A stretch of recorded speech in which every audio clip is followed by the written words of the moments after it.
네, 안녕하세요.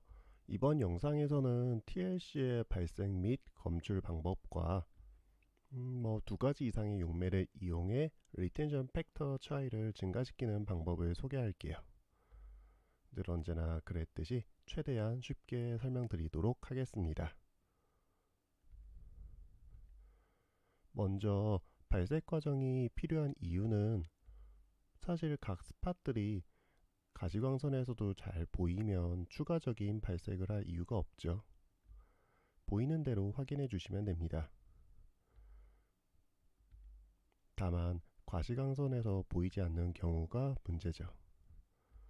이런 경우 시약을 이용해서 발색을 해줄 수 있습니다. 가장 익숙한 당류 혹은 유기물의 검출에 사용하는 황산 용액으로 처리하면 보통 황산으로 태운다고 하죠. 황산 스프레이를 뿌려주고 가열까지 해주면 탈수 반응에 의해 카본만 남은 검은색의 스팟들을 확인할 수 있습니다. 이 밖에도 여러 종류의 화학적 발생법들이 있으니 각각 찾아보시면 좋을 것 같아요.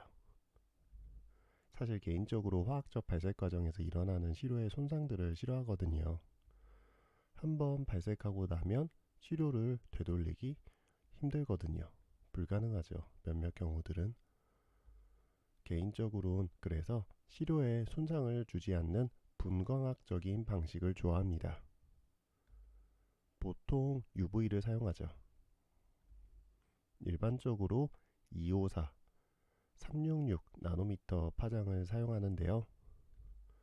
254 나노미터 파장대는 보통 징크 실리케이트, 맹가니즈 포스포의 형광을 위해 사용합니다.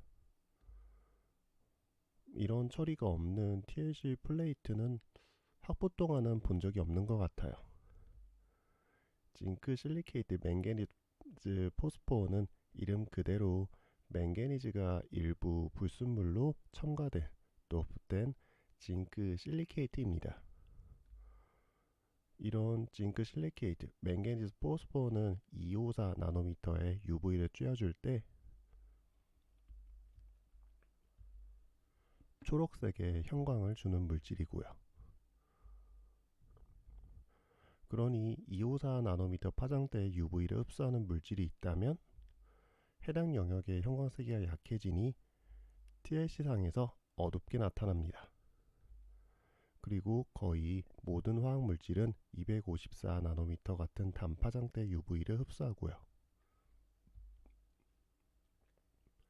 물론 강한 화학 결합으로만 이루어진 물이나 ACN 같은 용매는 흡수하지 않지만 간단한 구조임에도 아세톤이나 벤진 같은 카보닐 혹은 아로마틱 구조를 가져 254 나노미터 파장의 UV를 흡수하거든요.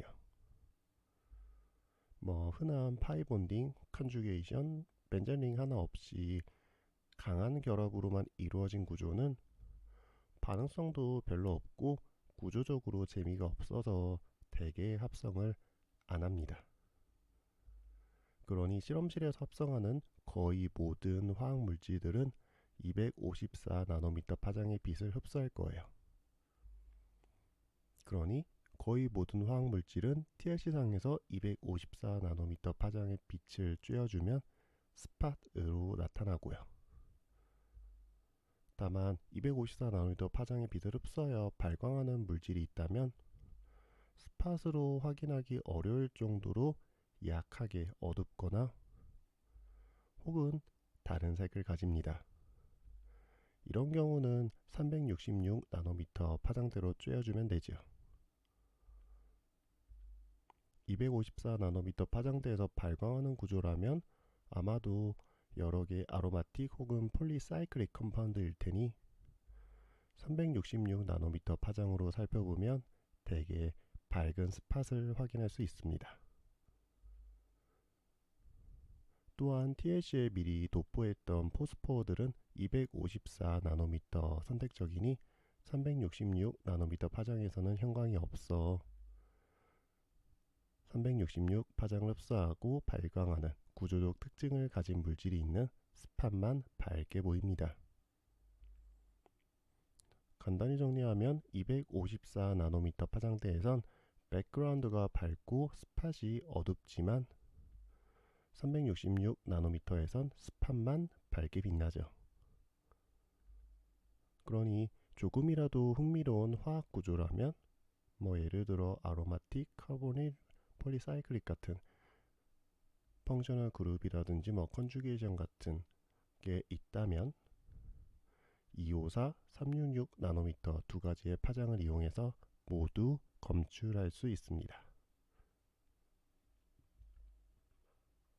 다만 합성이 아닌 천연물 같은 추출은 여러 가지 구조적 특징을 가진 물질들이 섞여 있으니 254 나노미터 파장대 흡수가 없는 물질도 섞여 있는 경우가 있어요. 그리고 254 나노미터 흡수가 없는 물질은 대개 366 나노미터 파장에서도 보이지 않고요. 그럼 어쩔 수 없죠. 여러 가지 화학적인 발세법들을 추가로 공부해야 합니다.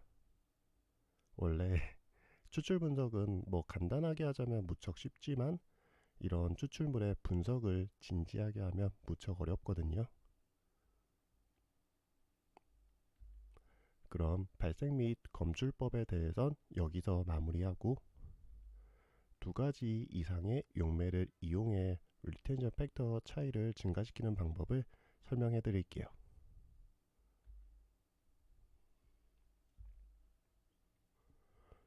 TLC 상에서 두 개의 스팟 또는 밴드가 잘 분리된다 하더라도 리텐션 팩터 차이는 사실 클수록 좋습니다.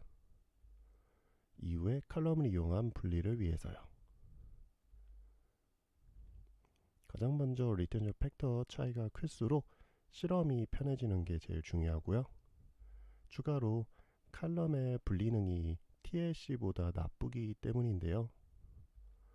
HPLC의 칼럼이 아닌 매뉴얼 칼럼 크로마토그래피의 실리카 겔은 보통 직경이 한 100에서 한 200 마이크로미터 정도입니다.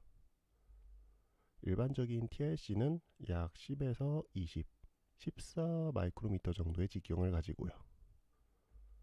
나중에 HPLC에서 설명드릴 파티클 사이즈 앤 레졸루션을 보면 파티클 사이즈에 따른 레졸루션의 확연한 차이를 볼 수 있습니다. 동시에 엄청난 백프레셔의 증가도 확인할 수 있고요. 즉 직경이 100에서 한 200 마이크로미터 정도이니 칼럼을 내리는데 몇 시간 혹은 몇십 분이 걸리지 HPLC에서 쓰는 3 마이크로미터 직경으로 칼럼을 채우면 영원히 퇴근할 수 없습니다. 한 300바 정도의 압력을 가해야 내려가는 칼럼을 중력으로 내리는 건 무리니까요. 그러니 현실적인 시간 그리고 압력 조건 등을 고려할 때 칼럼 크로마토그래피에 적합한 파티클 사이즈는 100에서 200 마이크로미터가 맞습니다. 그에 따른 분리능 감소는 감안해야겠지만요. 이렇게 칼럼 크로마토그래피의 분리능이 낮으므로 기존 TLC상에선 분리가 되었던 스팟 혹은 밴드들이 칼럼에서는 분리되지 않을 수 있습니다. 그러니 최대한 두 스팟 간의 리텐션 팩터 차이를 크게 해야죠. 이런 경우 두 가지 이상의 용매를 일정 비율로 섞어서 사용하는 방법이 보편적입니다. HPLC에서 솔벤트 그레디언트를 주는 것처럼요. 물론 HPLC에서 솔벤트 그레디언트 주는 다른 이유들은 HPLC에서 설명드릴게요. TLC에 대해서 조금 더 간단하게 설명드리면 TLC는 기본적으로 하이드로필릭 실리카 겔로 코팅되어 있습니다. 여기에 헥세인처럼 극성이 작은 용매를 사용하면 정말 하이드로포빅한 시료는 잘 올라갈 테지만 하이드로필리시티가 어느 정도 있는 시료부터는 거의 시작 지점 부근에만 존재합니다. 그럼 여기에서부터 프로파놀이나 에틸 아세테이트처럼 극성이 큰 용매를 섞어주는 거죠. 그럼 천천히 두 스팟의 이동 거리 차이가 커질 겁니다. 물론 100% 프로파놀이나 에틸 아세테이트를 사용하면 다시 작아질 수 있고요. 뭐 이런 방식으로 시료마다 다르니 시료마다의 최적의 용매 및 용매 간 비율이 다르다는 점을 고려해서 최적의 용매 비율을 찾아주시면 됩니다. 그럼 TLC보다 분리능이 낮은 컬럼 크로마토그래피에서도 큰 문제 없이 시료들을 분리할 수 있을 거예요.